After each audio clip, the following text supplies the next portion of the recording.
bayan. Sa mga oras po ito, makakasama po natin nasa linya po ng ating komunikasyon si Senator Ronald Bato de la Rosa. Senator, maayong buntag. Welcome sa programang Pulso ng Bayan. Jade at Admar po ang inyong makakasama. Maraming salamat sa inyong oras.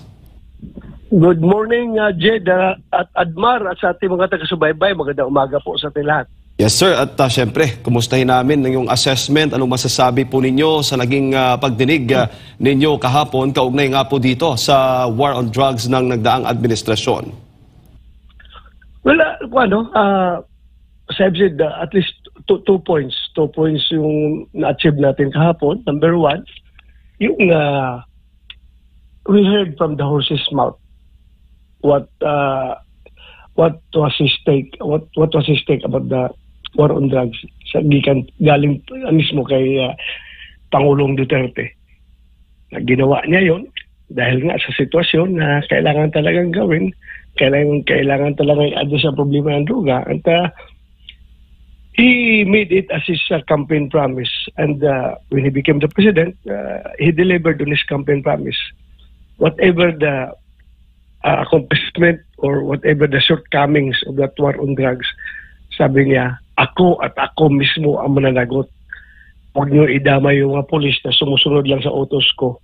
Ako ang kasuhan ninyo. Kung gusto niyo kong kasuhan niyo ako. So, yun, narinig natin yun. At pangalawang punto, yung revelasyon ni Colonel Grijaldo na nakita natin kung paano pala sila doon na minamanipulate, no?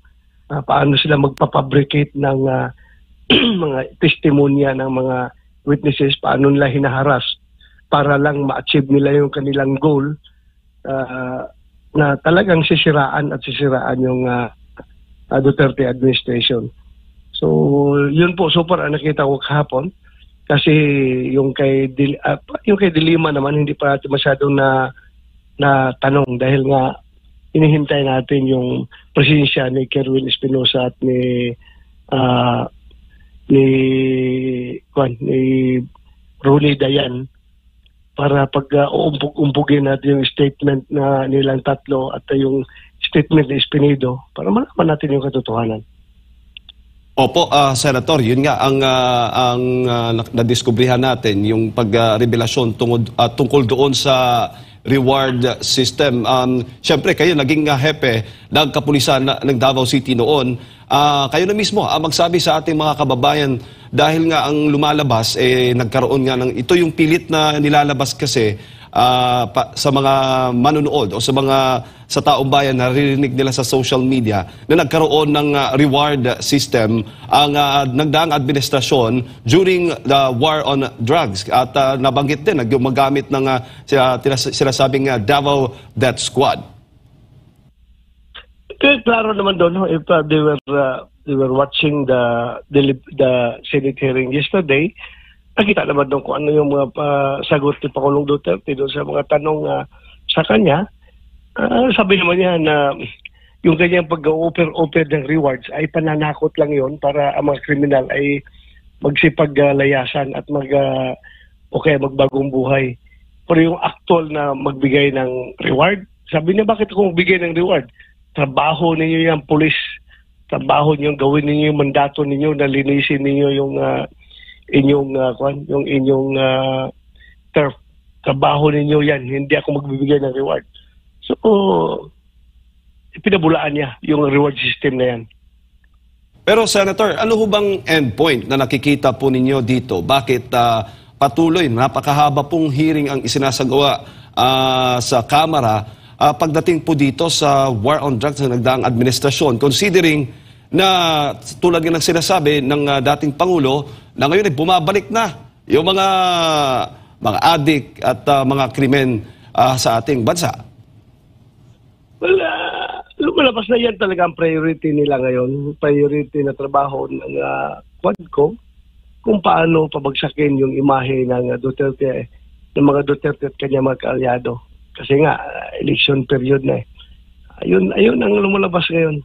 Bakit siya nagpupumilit yan at nakapahabang investigasyon na ginagawa nila. Halos araw-araw yun na lang to inculcate into the minds of the Filipino people how bad the Duterte administration was. Yun ang kailangang gustong palabasin. Opo, balik lang ako mamaya, Senator, para sa mga karagdagang katanungan, ipasa ko muna kay Partner Admar. Senador, maayong buntag. Ang isa sa mga mahalaga na talagang na-appreciate ng taong bayan habang nagbabasa ako sa mga komento ng mga netizen is yung na-establish muli ng dating Pangulo, yung pagdanais niya na masawata yung kriminalidad at yung illegal na droga at dito siya galit. Kasi parang ang lumalabas, parang pinoprotektahan pa nila yung mga nasa likod nitong kriminalidad, itong illegal na droga. How about yung mga naging biktima or possible pa na magiging biktima nitong illegal na droga na talamak pa bago pa man umupo ang dating Pangulo? Yun nga tumalabas, no. Para bang ang bumaligtad ng panahon, ang naging hero na ngayon, yung mga naging hero at pinapaniwalaan at pinapakinggan ay yung mga convicted na drug trafficker, yung mga drug lord at saka yung mga drug protectors. Yun na lang ang pinapakinggan at yung inuusig yung mga pulis na naghahabol sa kanila. Parang gano'n nangyari para bumaligtad ang mundo. Doon naman kay Colonel Espinido po, Senador, parang nag-iba yung kanyang, meron ka bang napansin na pagkakaiba doon sa kanyang mga pahayag sa Quadcom dito sa Senate hearing? Yes, kaya nga nawala na akong gana kasi gusto ko nga sana siyang pitpitin ng husto tungkol doon. Kaso lang, I was holding back my punches dahil nga wala pa yung I need the appearance of Kerwin Espinosa at si Ronnie Dayan para pagbabangga-banggain, pag-untog-untugin natin yung kanilang statement patungkol doon kay Dilima. Kaso lang, wala, hindi sila sumipot. At yung kanyang revelasyon kahapon na sinasabi niya na walang yung patayan ay nangyayari kapag lumaban lang ang mga kalaban. So parang ini-withdraw niya yung statement niya in effect doon sa kanyang, yung statement niya doon sa Quadcom. Parang ganun ang lumalabas. So sige lang, papalo upin natin yan na next hearing. Kasi si dating Pangulong Rodrigo Duterte, consistent naman, banggit nga ito ni Senadora Coco Pimentel na sa kanyang mga pronouncement, sasabihin niya patayin, pero sa dulo or sa kalagitnaan ng kanyang mga statements, sinasabi pagmanlaban. Walang pagbabago po mula noon hanggang ngayon, pati yung mga dating PNP chief, pati na rin si Colonel Espinido, ganito rin yung mga sinasabi. Papatayin or kung manlalaban kaysa sa maunahan, di po ba, Senador? Yes, totoo 'yun. Totoo 'yun. Talagang at saka yung yung kasi yung alam mo na yung in-interpret nila to their advantage, yung kagaya nung memorandum circular na inisyu natin about the term neutralize. Doon kinakapitalize ni Shell Jokno yung neutralize palagi, insisting siya na patayin. Ilang beses natin in-explain niya na hindi lang patayan yan, yung neutralize, ibig sabihin yan, aristuhin, pasurinderin, aristuhin, kasuhan, ikulong, at pwede mangyari ang patayan kapag sila ng laban at didepensa sa sarili yung pulis, so pwede mangyari may patayan. Pero hindi talaga hindi talaga ang the sole meaning of it is patay. Yun ang at least explain natin kahapon, kahit na ilang beses natin na in-explain, is na klaro kahapon. At ito naman ay sinang ayunan ng mga lahat ng mga nagdadaan na former chief PNP. And nakikita ng taong bayan based sa mga komento na yung pagkakamiss nila sa estilo ng pamumuno, lalo na ngayon na balik na naman, sabi ng mga taong bayan, ang illegal na droga, natatakot na naman sila, yung kriminalidad nandyan lang sa tabi, at yung mga pronouncement ng dating Pangulo na matapang kontra dito sa kriminalidad at illegal na droga, yun yung hinahanap nila po sa kasalukuyan. Makita mo, kahit na binabawalan yung mga tao doon kahapon sa gallery sa gilid ng session hall na binabawalan na pumalakpak ay hindi mapigilan ng mga tao. Kahit na mismo mga empleyado na yun ng empleyado ng Senado yun ha. Alam nila yung rules doon sa session hall na bawal pumalakpak. Pati mga waiter nga na nagsiserve ng pagkain doon ay napapalakpak rin. Kaya nga nakita mo yung feeling ng ordinaryong tao towards the war on drugs at saka yung kanila paghanga at pagmamahal kay dating Pangulong Duterte. Hindi lang mapipigilang pumalakpak kahit ilang beses na silang sinusuway ay yung pinagbabawalan ng Sergeant at Arms. Diyan mo nakikita ang totoong pulso ng masa.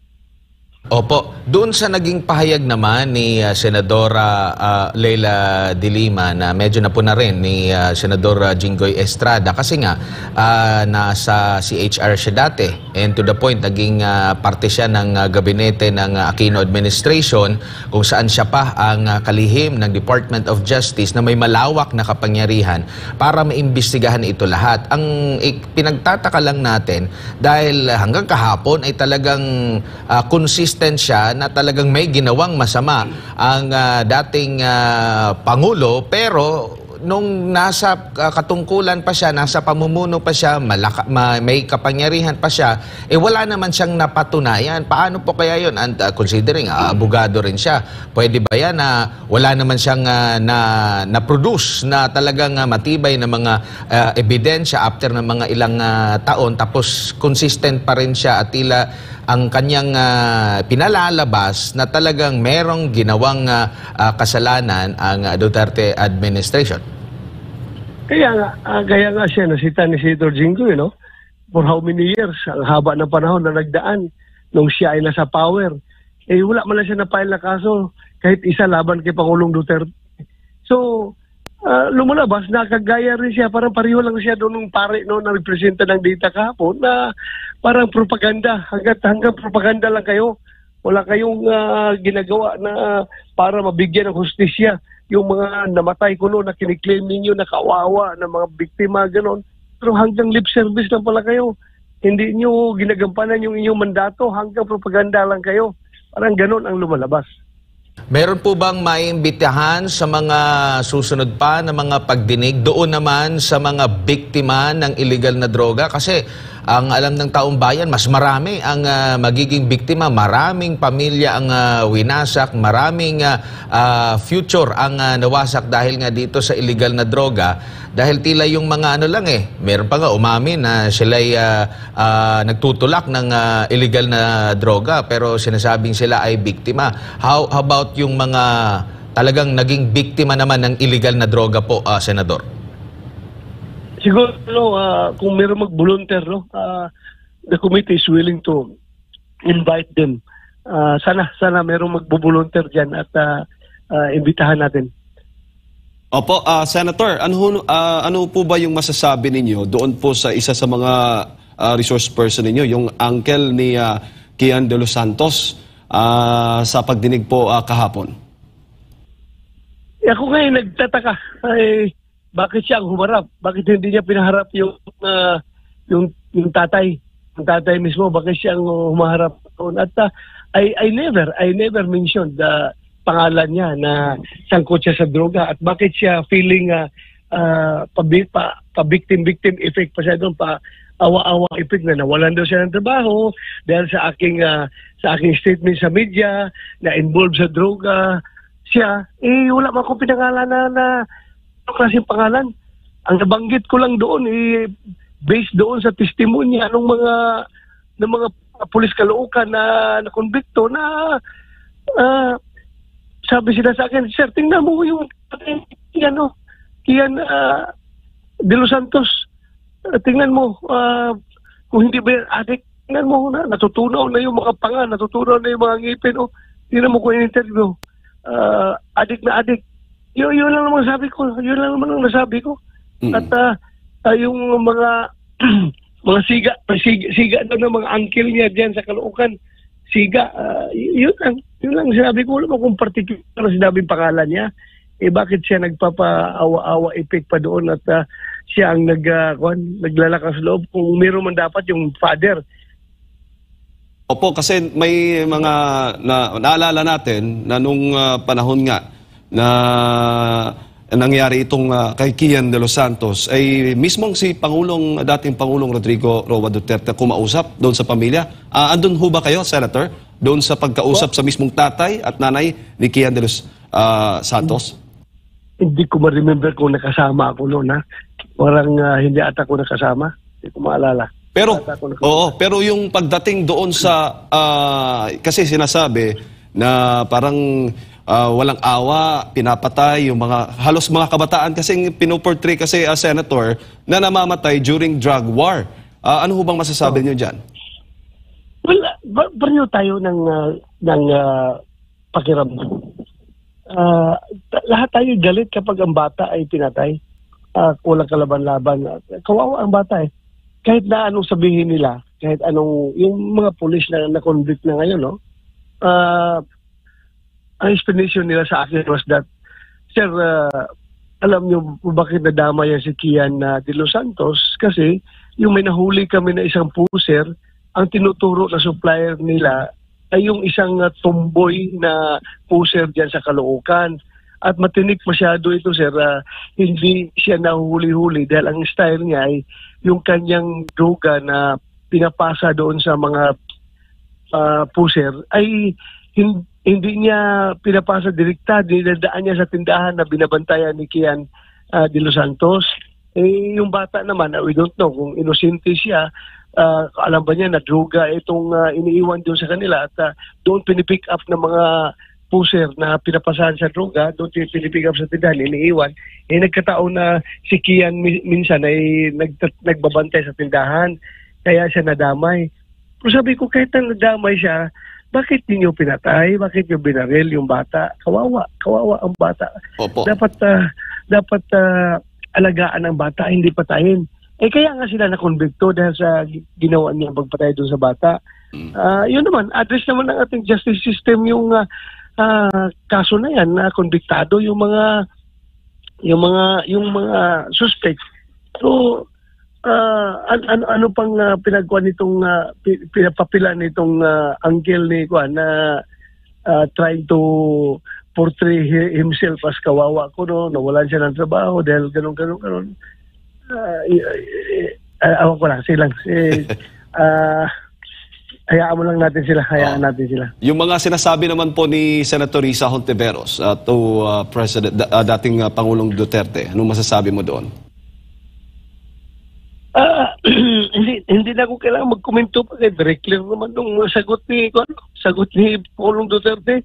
Huwag mong i-wholesale lahat lahat ng mga pangyayari because guilt is personal. Paano niya sasagutin yung kasalanan ng isang pulis na si Raulo na puwapatay ng tao, tapos porque siya ang presidente, siya ang may kasalanan ngayon. Very clear na hanggang policy statement na siya. Ito yung pulisiya na gusto ko.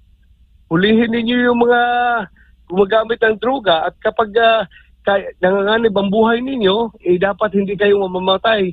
Yung mga kalaban dapat ang mamamatay, hindi kayo.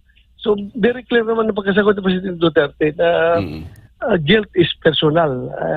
Tapos na, tapos na. Guilt is personal. Opo. Senador, isa sa mga patunay din na hindi nyo kinukonsente during po sa inyong pamumuno sa PNP hanggang sa nagkaroon po ng conviction, di po ba? Doon sa mga pulis na sangkot dito kay Kian de los Santos? Yes.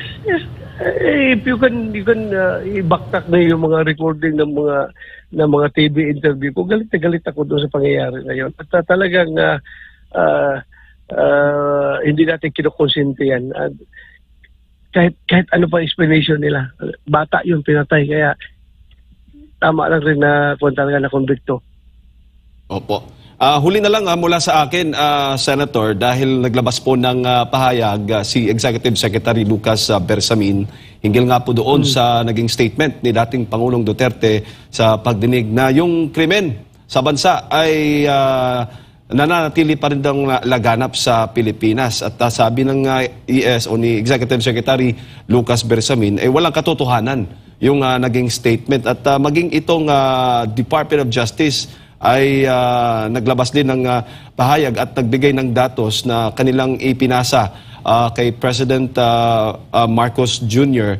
na yung recorded crimes, total recorded crimes mula July 1, 2022 hanggang January 31, 2024 ay nasa higit 300, nasa 324,000 mahigit. At ito ay 10.66% na pagbaba mula noong 363,000 na mahigit na mga krimen na naitala between December 1, 2020 hanggang June 30, 2022. Ano ho ba yung masasabi ninyo dito?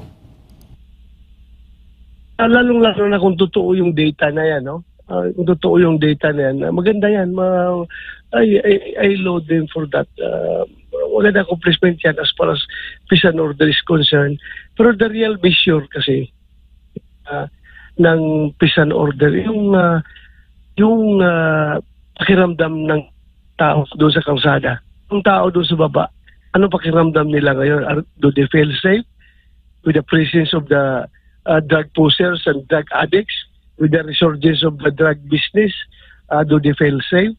Yun man ang the real measure of peace and order, kung ano yung iramdam mismo ng taong bayan. So they have to go to the ground. Aside from the statistics, no question about that. Kung those are honest statistics, no wala tayong problema dyan. Bumaba kayo, pumunta kayo sa kalsada at painin nyo ang pulso ng taong bayan kung talaga bang do they feel safe right now with the pressure. Kita mo naman yung mga nangyayaring patayan dito, patayan doon, miss na person dito, missing person doon. Monitor naman sa TV, kaya yan ang pinaka-source ng pangamba ng mga tao, yung mga balita na ganyan, at sa nakikita na sa paligid na andyan na naman, bumabalik na naman yung droga. Yun ang pinaka-measure of peace and order, yung pulso ng tao na nandoon sa kalsada. Baga pa, Senator, maganda yung para sa taong bayan, paborable sa kanila at maganda yung naidulot ng war on drugs ng dating administrasyon, ng dating Pangulong Rodrigo Duterte, lalo na yung kanyang matapang na mga pahayag laban dito sa mga kriminal at mga drug lords. Yes, very effective naman. You may call it unorthodox, and sometimes others are claiming that to be illegal. Sometimes others are claiming that to be immoral. But most of the people claim it to be a successful approach. So whatever it takes, as long as the people feel safe because of the program that you are implementing, then at least you have succeeded as in the implementation of your mandate as the president of this country. Opo, at sabi pa nga ng dating Pangulo kahapon, continuing problem ito. Hindi ito parang kasi tinatanong siya kahapon kung naging successful, pero sabi niya, continuing problem na dapat ipagpatuloy ng mga susunod na leader ng bansa para tuluyan na ngang mawala, mapuksa itong illegal na droga, Senator. Tama talaga. Dapat continuity is the key para ma-maintain natin yung na-achieve na mga accomplishments ng previous administration. It has to be continued.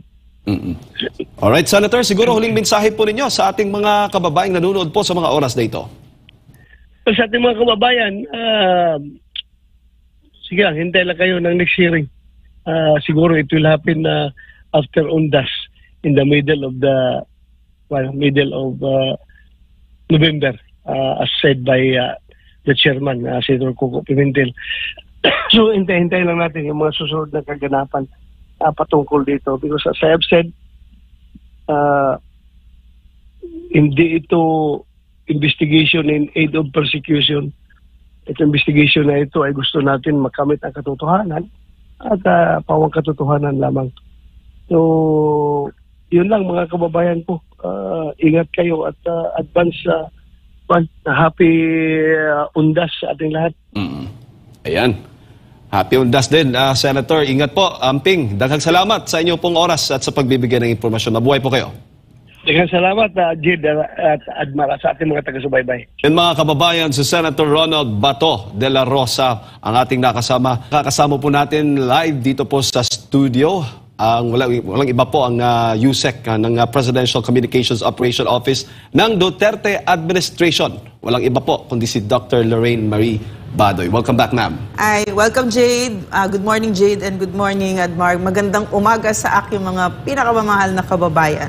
Opo, at siyempre, spotted ka namin kahapon doon sa hearing ng Senado, kung saan present ang dating Pangulo. Ano bang masasabi mo muna doon sa naging takbo ng hearing ng Senado? Ganda kasi, pag nandun ka kasi, no, mga kababayan, ang ganda kasi, every time the President spoke, no, the atmosphere was just, it was so surreal, parang out of this world, yung katahimikan. Parang everybody was listening to every word that he was saying at parang walang humihinga. Sobrang tahimik pag nagsasalita siya. And parang for me, napakaganda nung narinig na naman natin ang dating Pangulo. No? Nung narinig ko kasi na, nung sinabihan ako ng staff niya na magsi-Senate hearing si PRRD, past na ako siguro yung point na nagugulat kasi kilala ko na si PRRD, di ba? So, sige lang.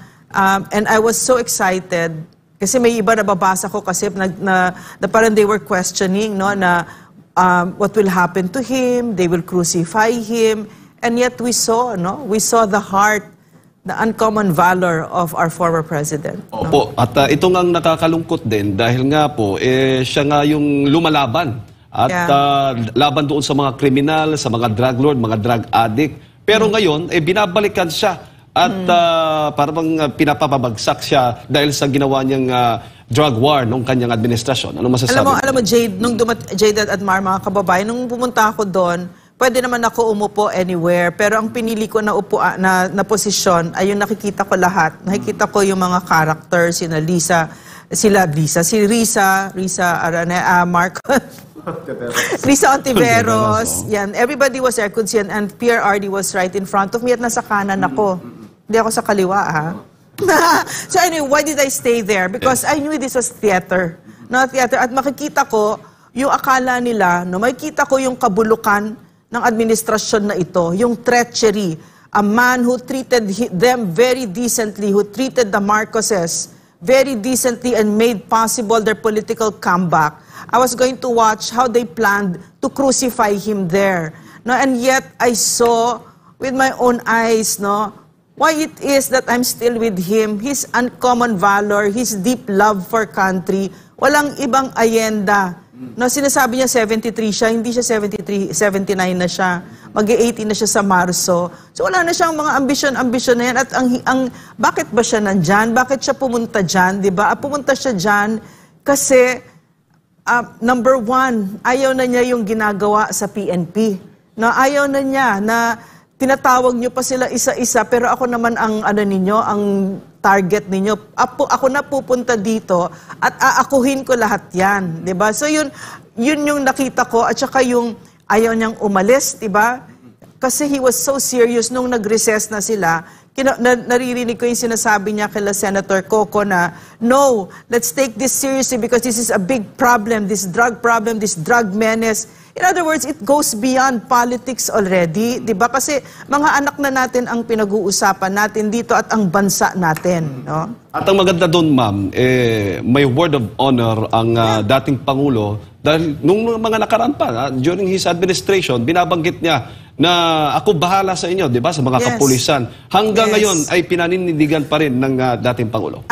For me, Admar, Jade, no, mga kababayan, why it's very refreshing for us to see President Duterte again because his politics is really not rotten and gutter. What we've been seeing for the past two years, no, of the Marcos administration, of gutter politics. PRRD comes from another time, and this is his politics, word of honor, delikadesa, courage. Talagang meron siyang walang iwanan, meron siyang gratitude, meron siyang respeto. hindi siya nang gigipit na mga kaaway niya. I never saw it. So, it was really wonderful to see it again kasi it was so, all these 2 years has been so sickening, this gutter politics na nakita natin na yung mga naging mabuti sa kanila, no, di bali na yung gratitude, wala na ang hinihingi na lang natin, justice, our rights, 'di ba? Kahit yung tinanggal, 'di ba? So to hear our president, no, na hindi na niya ito pinopolitika, and to hear that decency in him, that old-fashioned politics, that's really for me very healing. No? Opo, at nakikita nga natin, ma'am, na kaya hindi natin masisisi na yung mga men in uniform at maging ating mga kababayan ay malaki pa rin ang suporta sa dating Pangulo. Gusto ko kasi si PRRD, no, napakaganda nung punto niya kahapon. Kasi si Risa Ontiveros, no, itong senador na ito na nakakahiya talaga. Parang sinasabi niya, si PRRD inutusan niya na patayin, no, to give orders to kill. And PRRD said, these are graduates of the Philippine Military Academy, and may mga pinag-aralan ito. You think I would say something like that and they would say yes? And that's true. I know that because my husband's also a PMAer, so hindi mo sila pwedeng diktahan ng ganyan. So, sa madaling salita, even he said it publicly, but even privately, it's very consistent what he says, no? Yung respeto niya sa men and women in uniform. Lagi, when we are in despair, he'll say, no, don't. We have to trust them. Totoo yan sa atin. So, yun yung gusto ko. Binabalik niya yung respeto. Lalo for us na na-experience natin yung pambababoy na ginawa ng isang general na yan, di ba? Opo, ma'am, ito, bigyan din natin, gaano ba kahalaga yung drug war o war on drugs ng Duterte administration? You know what? Nasa PCOO ako ni PRRD, di ba? Fully 88% of the Filipino people approved the PRRD's war on drugs. And the numbers will never lie, no? We had a program about it. We were very consistent about our documenting it because nakita na namin, agad-agad yung CPP, agad-agad 27,000 daw yung EJ case a few months after. So it was very open to lies, no, and manipulations. And of course, yung sinabi ni PRRD yesterday, di ba, na hindi ito lang problema sa bansa natin, it's a worldwide problem. Kasi nga yung drugs, bakit? It's very lucrative. Madaling magkapera dito. Continuing problem pa, sabi na. It's a continuing problem, correct. No? So, ang sinasabi niya, the sitting president is also having all of these challenges in front of him. Kasi nga, mahirap na problema ito. Therefore, wag natin ito politikahin, di ba? Yung pagkaupo pa lang niya, kung naaalala ninyo, we were all stunned kasi in the millions yung nag-surrender who turned themselves in, di ba? Mga users, mga they all stopped, di ba? Millions yun, unprecedented. And personally, no, a lot of us, personal experience, kasi ganyan naman ang gauge eh. Ganyan ang gauge, yung personal safety, di ba? Tapos nagtayo tayo ng mga facilities, di ba? And crime, in the first 6 months of PRRD, dove by 50%. Di ba? O yan, at sinasabi pa nga na wala daw, bastos daw ang Pangulo, walang hiya. Mismo siya, inamin niya, kaya nga sinuportahan siya ng taong bayan dahil sa kanyang mga ganitong karakteristik na napakatotoo para labanan yung mga kriminal at ay pagtanggol, protektahan yung mga ordinaryo at sibilyan. Mas nakakatakot siguro yung kabastusan na may maskara ng pagkarespeto, no, na respetado, na soft-spoken, na kunyari ay disente ka. Pero yung pala isa kang tsaka yung maririnig mo na from the mouth of Senator Risa Ontiveros, words like due process, 'di ba? And then I'm saying talaga mas nakakatakot yung katulad ng ganyang nagpapanggap ka na disente ka, tapos ginagamit mo yung mga salita na due process, pero sa totoo napakabastos mo na tao na dinadala niya yung ginawa niya kay pastor, ginagawa niya sa maraming tao, she tried pastor there, no, publicly, no, parang hindi niya nakuha yung sinasabi niya na due process daw, pero ang dami niyang sinabing kabastusan, yung pambabastos niya kay pastor, 'di ba? So hindi man lang niya matawag na pastor, kaya hindi ko rin siya tatawagin senator, no, si Risa Ontiveros. So ang ibig ko sabihin, yung sinasabi nila na bastos si PRRD, that is not true. No? Siguro may konting katotohanan, no? Meaning, what does bastos mean ba? Depending what you mean by bastos, kung gusto mo ng shallow na definition or yung malalim na definition, ako I always go for the deeper definition. And to me, he is a most decent and very respectful man. Opo, yung dapat siguro makita ng taong bayan, yung naging resulta ng kanyang ganitong karakteristik o personality, kung papaano niya nilabanan yung mga kriminal at mga drug lords dito sa ating bansa. At saka method niya yon, di ba? Method niya yon. Salita pa lang niya, weapon na, di ba? Nagsalita lang siya ng ganong papatayin ko kayo. Natakot na sila, di ba? Meron ba siyang pinatay? Wala, hindi niya kailangan pumatay dahil sinabi na niya, he was saying yesterday, hindi, drugs yan, ma'am, drugs yan. Di ba? People kill for that. People will really torture and do the most heinous crimes pag drugs. Kasi hindi mo alam, hindi ka nagtrabaho, hindi ka nag-mayor. So yung mga sinasabi mo, hindi mo sasabihin sa kriminal, wag yung baril mo o bukas wag ka na magdala ng baril or something like that, di ba? So parang what we could see yesterday was the stark difference between a senator who has no experience on the ground and an executive who's been there for decades, all of his adult life. In fact, an excellent executive. The difference was so stark and it was just cringy to hear Hontiveros say all of these things, no? You could just see her inexperience, no? Yan. Partner Admar. Doc, magandang umaga. Yung reaction ng tao naman, no? Doon sa unang parte nung pagdinig, nabanggit ni Senador Robin Hood Padilla na isang simpleng lang, yung plugging ni FPRRD na yung Christmas message niya. Paalala, hindi doon sa mga law-abiding citizen kasi malimit nating naririnig, paalala sa publiko, mag-ingat sa mga ganito. Hindi. Doon siya sa mga kriminal at mga durugista nagbigay ng pahayag. And at the same time, during sa kanyang administration, hindi ito bago. Talagang lagi siyang nagbababala dito sa mga kriminal na ito. And kahapon, muli na naman niyang na-emphasize yung kanyang pagka-bold na talagang ang kalaban talaga niya, galit na galit siya dito sa mga kriminal at nasa likod ng illegal na droga. Sa mga komento, sa mga netizen, siguro na-observe mo rin yan, grabe yung pag-suporta, yung na-miss nila yung ganong uri ng mga pahayag ng Pangulo. And isa sa mga pangyayari pala kahapon is talagang naghiyawan pa yung mga nandun mismo sa gallery at hindi lang yung mga support, pati yung mga empleyado, nabanggit niya ni Senador Ronald Bato de la Rosa. Gaano kahalaga na maibalik yung mga ganitong uri ng mga messaging kasi tagos sa kanilang puso, kumbaga na napukaw muli na tama yang si Pangulong Duterte kasi ngayon talagang bumalik na naman yung kriminalidad, natatakot na naman kami every time na sa pag-uwi namin galing trabaho. Gusto ko yung opening statement, Admar, ni PRRD. I make no apologies for my policies, di ba? And I alone will take full responsibility, di ba? So, hindi siya, even when he was campaigning, sinabi niya, pag binoto niyo ako, it will be bloody. Sabi niya gano'n. Siyempre, that's rhetoric again, di ba? Pero sinabi niya, in other words, don't take it literally kasi for me, if you're literal, medyo mahina ang utak mo, di ba? The tyranny of being literal, nakita natin yun kay Narisa Ontiveros kahapon, tsaka kay Chel Jokno and Laila De Lima, di ba? So anyway, itong si PRRD, hindi siya nag-apologize sa mga ginawa niya, 'di ba? Sa policies niya as a president. I make no apologies, 'di ba? Sabi niya. Tapos yung pagpalakpak, that to me is a sign And if the administration is listening, I hope you listen.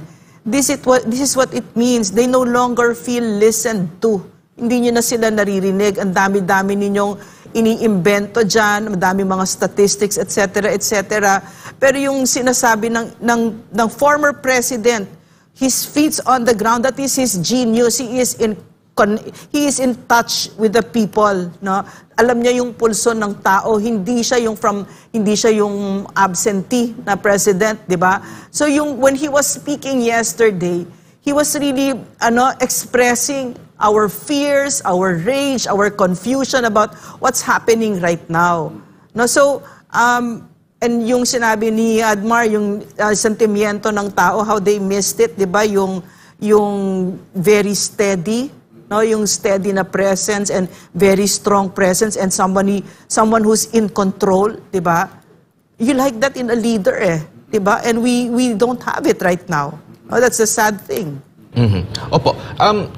Sa inyo po, Doc, gaano po kahalaga or ano po ang dapat na maging sukatan kung ang isang lugar, isang bansa ay may peace and order? Nakikita ba ito sa datos na itatala ng mga pulis or nandun talaga yan sa sentimiento or yung mismong pahayag ng taong bayan?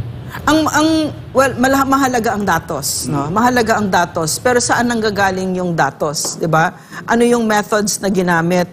And number two, yung credibility, no? Meron pa bang tiwala ang taong bayan, for instance, sa PNP, sa datos ng PNP? Pinagkakatiwalaan pa ba ang PNP? No, kasi naalala ko nung time ni PRRD noon, kumukuha naman kami ng datos sa PNP. No, pero at that time, the PNP was highly trusted by the Filipino people. So, mahalaga na nagtitiwala ang tao. Pero from my perspective, pagkakatiwalaan ko ba ang isang gobyernong puro imbento, puro kasinungalingan, na sa bibig mismo ng president narinig natin, walang bala, walang baril doon daw sa KOJC siege, walang tear gas, di ba? One lie after another, di ba? And the 5,500 flood projects, di ba? It's always one lie after. That's why trust is so important, no? Napakahalaga ng tiwala ng taong bayan sa mga leader nila. So pagka yan ay sayang kasi, no, yung political capital winaldas talaga ng Marcos administration. They started really strongly, pero pag-upo, nakita natin puro politika. That's from my perspective, no? That's my opinion. At nakita natin kung paano talagang sinisira ang Vice President for their political ambitions. Therefore, ang nakita natin, nandyan kayo para patagalin ang sarili ninyo sa poder, hindi para magsilbi. Therefore, why should I trust what you're saying? Diba? Yung mga datos na yan. And for me, at a point like this, mas mahalaga, mas accurate yung nararamdaman ng taong bayan, yung personal safety nila. And I'm sorry to say, it's not good. No? The news is not good. Right now, I have 3 adult kids, but I'm afraid for them. Every time they leave the house, I say, hey, okay, the times are not good right now. The crimes are up, etc., etc., and you have to be home at a certain. I don't do that. I stopped doing that. But yun ang personal experience ko that I hear from a lot of people also. And when the Marcos administration says that it's not true what PRRD is saying, parang what we're hearing you say is you're pupu, parang pinupupu mo parang you're denigrating, parang you're minimizing it, parang you're ignoring, di ba? The voice of the people. In other words, you're not listening again. Doc, huli na lang mula sa akin. Ano yung nakikita mo na posibleng magiging epekto nito mga development na ito ngayon, yung panibagong pagsasalita ng Pangulong Rodrigo Duterte sa darating po na halalan, lalo na sa magiging preference ng mga botante sa pipiliin nila ng mga kakandidato? Nakikita mo ba na may impact itong ganitong mga development po? Natural. Oo, talagang nakikita ko talaga ngayon, Admar, Jade, mga kababayan. No, it's, what is emerging, I think, is a protest vote. No? It's going to be like that. Kasi nga, ano ba ang tinatawag kay President Bongbong Marcos? Budol-budol, di ba? So, sa madaling salita, people don't believe him. He's a sinungaling na you promised like this during your campaign. Exact opposite happened. You promised continuity, and yet you've not even built even one infrastructure project on your own. There's none. No, and wala na talaga kasi you won't be able to do it anymore kasi mga ilang taon ka na lang, hindi mo na matatapos yan. No, it takes a while.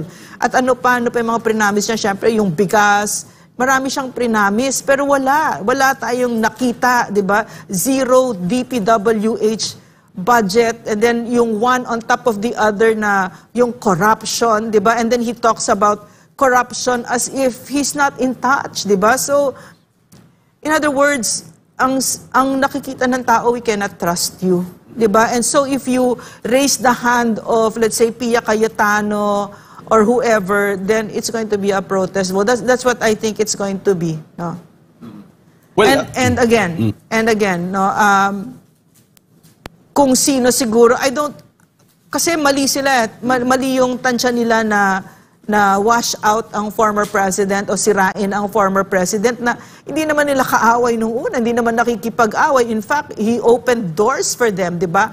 And the Filipino people, the psyche, no, the value, one of the cornerstone values of the Filipino people na hindi mo nakikita sa ibang kultura ay yung utang na loob. I mean, for better or for worse, talagang nasa atin yan. Pag yun naalala ko, no, yung mga binigyan ng tatay ko ng trabaho mula pa nung Diyos ko, ilang dekada na yun. Hanggang ngayon, pag nakikita ko, meron pa rin silang regalo. Ganun. For better or for worse, utang na loob. So what do you think they see with Amy Marcos, with the Marcos family doing this to the former president? Di ba? So...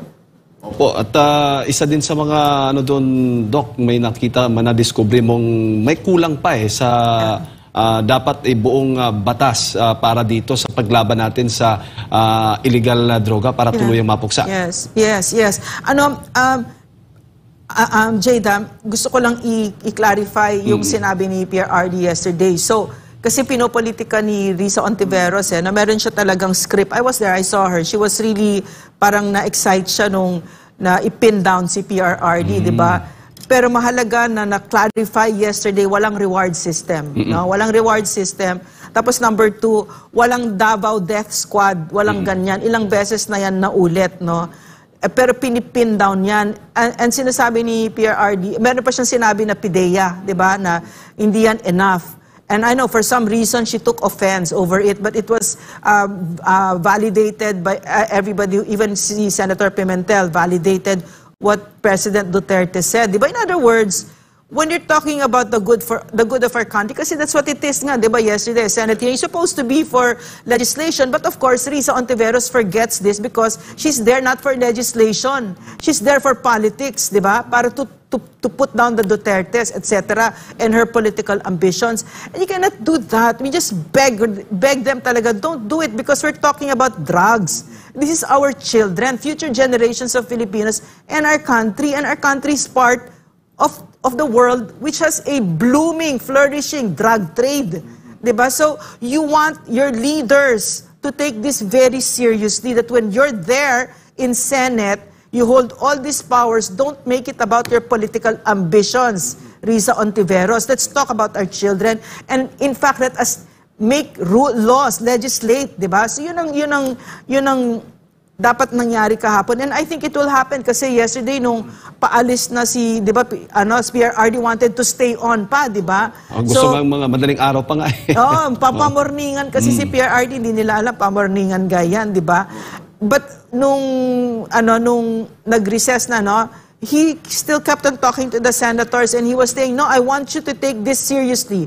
This is a very serious problem. And to the credit of Senator Pimentel, no, I really went to him and I thanked him because he accorded the former president the respect that Risa Ontiveros did not give the former president, diba? So I had to thank him and of course Senator Joel Villanueva and all the other senators there, no, except Risa Ontiveros. So he was very adamant. Si President Duterte was saying, no, I want you to take this seriously. This problem is, and ako talaga, sabi niya, gusto ko talaga, wag na ninyong bastusin ang mga pulis. Wag ninyo, nasasaktan ako. Yun yung sinasabi niya paulit-ulit. Kunin ko yung, inaako ko kung ano man niyang gusto niyong ipin sa kanila, pero wag niyo na silang habul-habulin pa. That's what he said. At saka after that, dugtungan ko lang yung sinabi mo, Doc, kasi sinabi na rin na minsan ni Senador Hontiveros, di ba, na hanggat mayroong Duterte, banta pa rin sa kanila. Kaya siguro, in connection na rin dun sa nabanggit nyo po, and 88% mataas ang grado na nakuha ng dating Pangulo bago siya or nung pagbaba pa niya, which is unusual siya kasi sa mga nakalipas na mga administrasyon, unang parte ng pamumuno mo, mataas pa yung rating mo. Pagbaba mo, kasabay din ng pagbaba ng rating mo. Pero si Pangulo, mas mataas pang nakuha kumpara doon sa pag-upo niya. So, ibig sabihin, satisfied ang taong bayan sa the way sa kanyang pamumuno, especially isa sa kanya talaga mga isinulong mula kampanya hanggang sa naging presidente siya, yung war on drugs. At yung kasi kasama ko siya, no, na I see him on a regular basis, monthly binibisita ko siya or magkasama kami. Ang nakikita ko, no, nakakaiba dito sa president, apart from what you just mentioned, mula pag-upo hanggang bumaba, hanggang umalis, ang taas-taas ng trust ratings niya.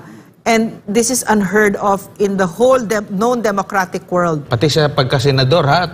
Yes, pa rin number yung, one pa din siya, yung latest na publicos, di ba? So, pero I'll tell you a phenomenon that I'm observing right now.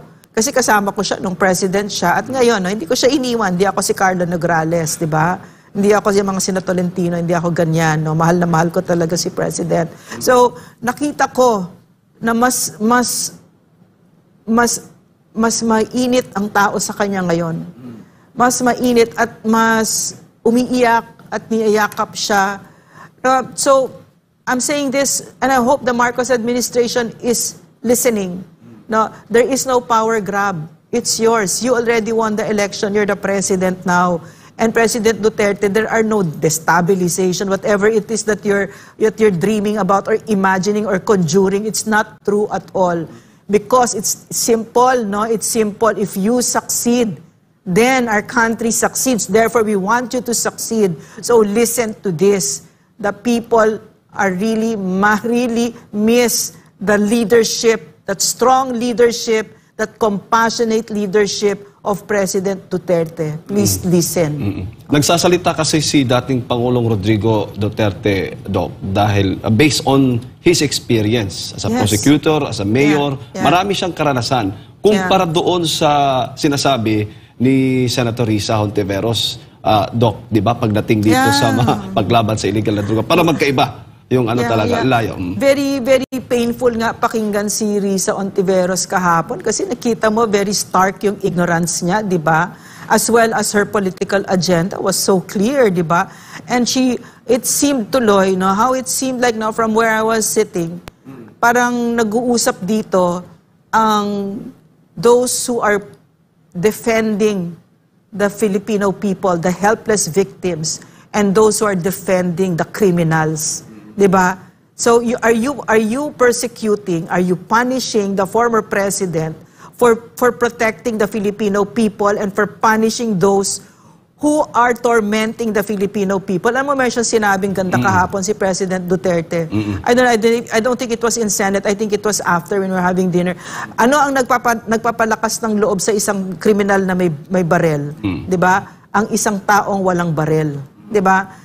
Sabi niya, pero pag binigyan mo lahat tayo dito ng barel, lahat yan, magkakalma tayong lahat. Diba? So, in other words, a criminal, may topak na yan sa ulo. No, gusto niya, tinotorture niya yung mga tuwan-tuwa siya pag natatakot tayo. So, you want a leader who is enraged by terrorists, by criminals who are like that, isasadista yung mga tao. Di ba, hindi yung tatahitahimik lang. Di ba sinabi niya yung kay Risa, hindi ganun ang kriminal, hindi mo sasabihin sa pag may hawak na barel, bukas balik ka dito, huwag ka na may dalang barel, ha? Kaya diba? Tatanong nga yung mga kababayan natin, Doc, ramdam ba ni Senator Risa Hontiveros, yung pagkondena ni FPRRD sa mga kriminal? Yung nagkaroon ba siya ng ganung feeling o nararamdaman laban doon sa mga kriminal, sa mga drug lords na kinakalaban ng dating administrasyon? Ang mahirap kasi kay Risa Hontiveros, very goal-oriented siya, no? Na nakatingin siya doon sa focus niya na kailangan mapin down niya si Duterte. Kasi nga sinabi na niya, 'di ba? Ang reason niya sa buhay talagang sirain ang mga Duterte. 'Di ba sinasabi niya 'yan? Paulit-ulit niya sinasabi. So, 'yun ang mahirap kapag ang public official, ang isang dapat lingkod bayan ay hindi naglilingkod sa bayan, no? At 'yan ang kanya puro politika. Kasi ano ibig sabihin ng lingkod bayan? Paano mo paglilingkuran ng isang bayan na hindi mo man lang kilala, 'di ba? Bumaba ka diyan. Bumaba ka diyan, Senator. Bumaba ka diyan sa aircon mo na opisina at kilalanin mo ang mga taong na ngayon ay galit na galit sa iyo dahil hindi ka nagsasalita para sa amin. Hindi mo naririnig ang boses namin, no? Opo, ayun nga din ang sentimento natin, Doc. Dahil nga kung ganito yung nararamdaman ni Senator Risa Hontiveros sa mga nabiktima ng pulis, yung sentimento ba niya dito sa paglusob o pagkubkob sa KOJC, ganun din ba yung kanyang naging sentimento? Na may narinig ka ba na ganun na ipinagtanggol niya ang karapatan ng mga misyonaryo, mga nasa relihiyon, nasa simbahan? Yun ang mahirap talaga pag politika ka. Kaya nga ayoko pasukin yan Ayoko maging politician. Mawawalan ka talaga ng prinsipyo, no? Kasi hindi man lang siya patas, di ba? Namimili kung kanino siya, kung kailan niya babaguhin yung prinsipyo niya. And someone like that is not principled. So, alam mo, she cannot even talk about yung nangyari sa KOJC. Wala tayong narinig sa kanya nung may namatay. 3 po yung namatay at pinagbubugbog ang mga taga KOJC. May narinig ba tayo sa kanya? Tahimik siya, di ba? So, at yung doktor ako, no, so yung mga colleagues ko, no, sa emergency room, ganito ang kwento nila. Before umupo si President Duterte, ang emergency room, ang sahig punong-puno ng dugo yan. Ng mga biktima na pinagsasaksak o pinagpapatay ng mga drug addict. Alam mo na drugs yung krimen kasi hindi lang enough yung 2 saksak. Kailangan 64 ang saksak. Kailangan batang maliit ang gahasain nila. Kailangan baby ang gahasain nila or matandang babae tapos itinatorture. 'Di ba ganyan ang drug addict. Pero pag upo ng June 30, 2016, parang switch, nawala yung mga ganun heinous crimes in the emergency rooms. I'm saying this out loud. My colleagues can validate. They can chime in. But now it's back. Those heinous crimes are back. But do we hear from Senator Risa Hontiveros? No. You'll keep hearing her. It's so tired. I'm so bored with her narrative. It's the same old story, and it's so obvious. It's so obvious sila ni Laila De Lima, si Kian Santos, yung paring na nag-drugs din, di ba? That sort of thing. It's the same old thing. Paulit-ulit si Kian De Los Santos, at saka yung mga ganyan. Of course, we should talk about them, di ba? But let's also talk about the victims because I will bet you, for everyone na nagkamali tayo dito, no, let's just say, for everyone na minimension nila dyan, I will name you thousands of lives that were destroyed because of drugs. At lahat naman nung mga naging illegal, nag-abuso during drug war ng mga nasa kapulisan, yun naman ay inaksyonan ng nagdaang administrasyon, Doc. At yung mga biktima naman tong drug war ay mismo yung Pangulo ay talagang tumugon o tumulong, lumapit sa kanila. Tulad itong Kian de los Santos. Pero alam mo, Admar, Jade, no, mga kababayan, yung nakikita natin ngayon, we should be worried. Kasi when I was watching all of this yesterday, nakita ko, no, na ito ang resulta ng drug syndicates na gumagalaw, no, na umabot kayo sa Senado, na biro mo, pinoprotektahan ang mga kriminal, ang drug trade. Huwag na tayo yung kagandahan kasi kay PRRD, no, katulad siya ng anak niya, walang bullshit, di ba? Ganun yun Ganun yung ginagawa nila kahapon, pinoprotektahan ninyo ang mga kriminal, pinoprotektahan ninyo ang drug trade, di ba? Wala kaming narinig sa inyo, sa mga bibig ninyo kahapon, no? Laila De Lima, na isang biktima pinag-usapan ninyo, wala kayong sinabi, di ba? So, nakikita ko kahapon, no, yung alam ko na this drug trade is all over the world and magkakadikit yan, it's a network, it's drug syndicates, entering our country and other countries. At marami na pong bansa ang nasira. Maraming buhay ang nasira dahil dyan. Magmula sa mga supply nila sa South America. Every step of the way, may krimen and high crimes, no? Murder, massacres, torture, everything. Lahat na maisip mo ng karumal-dumal na mga krimen ay nakadikit sa drug war, sa drug trade. No, and it's very lucrative kasi isang maliit lang na gramo, talagang kikita ka ng malaki. So it's high risk, and high earning, di ba? High yung yield niya. Therefore, a lot of people will not leave it. Therefore, you have to have a country where the leaders are so strong-willed, like Singapore, no? Yung kanilang, yung borders nila are not porous at maliwanag. But you have leaders like Risa Ontiveros, no? Who's defending the criminals. What chance do our children have, di ba?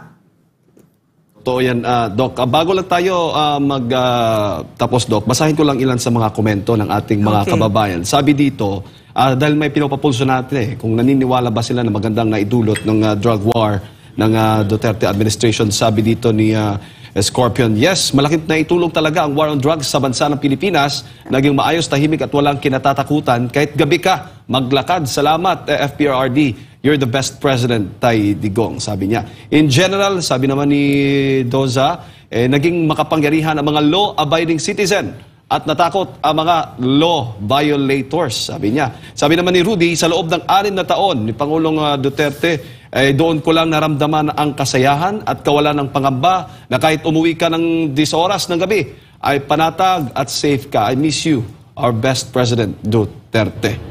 And dito naman sa pinapulsuhan natin, same din yung tanong, Doc, kung naniniwala ba silang magandang naidulot sa war on drugs ng dating administrasyon. Mayroong 1,183 bumoto rito. Yes or no lang ang kanilang pipiliin, or maganda ang naidulot o hindi maganda ang naidulot.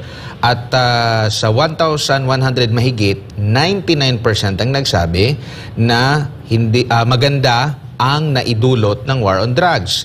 1% naman ang hindi maganda ang naidulot. Siguro Senator Risa.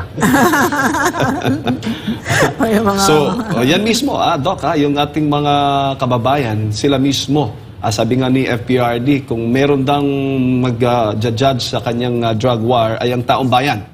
Sila ang, ito nga ang sagot, at ito yung tugon ng taong bayan, at maging ikaw mismo ay nabigla at nagulat kahapon nung nagpalakpakan yung mga kababayan natin. Ulit din yung sinasabi, Doc, na may mandato siya sa taong bayan. At ang kanyang mandato ay protektahan ang taong bayan na kanyang ginawa na pagbaba niya sa pwesto, satisfied na satisfied yung taong bayan. At saka yung kahit na nung president pa lang siya, sinabi niya na yun alam niya kung ano yung mangyayari dito. Ako ang hahabulin dito. Pamilya ko ang hahabulin dito. Sino ba magbe-benefit dito sa war on drugs? Ako ba? Hindi, hahabulin ako, di ba? Ang magbe-benefit dito kayo, mga anak ninyo. Di ba? Therefore, itong nangyayari ngayon, expected niya yan. But I'm sad because I didn't think that we were going to be that kind of a country where ganito ang isusukli natin sa isang pangulo, isang tunay na pangulo na nagmahal sa atin at isinugal ang kanyang buhay. You know, I didn't think that we were like that. I mean, maybe we're not, no? Maybe we're not kasi overwhelming, na nagmapasalamat. It's just Risa Ontiveros and this political, puro kayo politika, no? Mag-isip naman kayo para sa bayan. Puro kayo politika. Ayan. Siguro, Doc, muli, huling mensahe po ninyo sa ating mga kababayang nanonood po sa mga oras na ito. Unang-una, magpapasalamat ako sa inyo, unang-una sa lahat, sa pagmamahal at tiwala nyo kay President Duterte. Ako, ibinigay ko buhay ko talaga sa kanya kasi nakita ko sa kanya na talagang she's the real deal. Minsan lang tayo magkakaroon ng Rodrigo Duterte sa isang bansa, no? At ako'y nagpapasalamat ay marami sa inyo, gayon din ang tingin ninyo. Kasi dyan lang naman, I was gonna say, dyan siya kumukuha ng lakas. Hindi rin totoo yun kasi meron siyang inner core ng lakas niya at hindi niya kailangan talaga ng kahit na sino. Pero malaking bagay para sa akin ang makita na nandyan kayo kasi nakikita natin ngayon, sinusubukan siyang lapain nitong mga kalaban niya sa politika na hindi naman niya kalaban, no? Dahil tapos na siya, di ba? Pero nandyan kayo at kayo ang lakas at puwersa ng bayan. At yung ipinaglalaban nyo ang lumaban para sa inyo at dinidepensahan ninyo ang nagdedepensa sa inyo. So maraming salamat. Magtulungan tayo kasi there are some things that should be beyond politics and always that will be our children. So maraming salamat mga kababayan ko. Mula kay President Duterte, in his behalf, I'm telling you, thank you at mahal na mahal niya kayo. Maraming salamat, Doc, at mabuhay po kayo. Mga kababayan, si Dr. Lorraine Marie Badoy, ating nakasama ngayong umaga po. At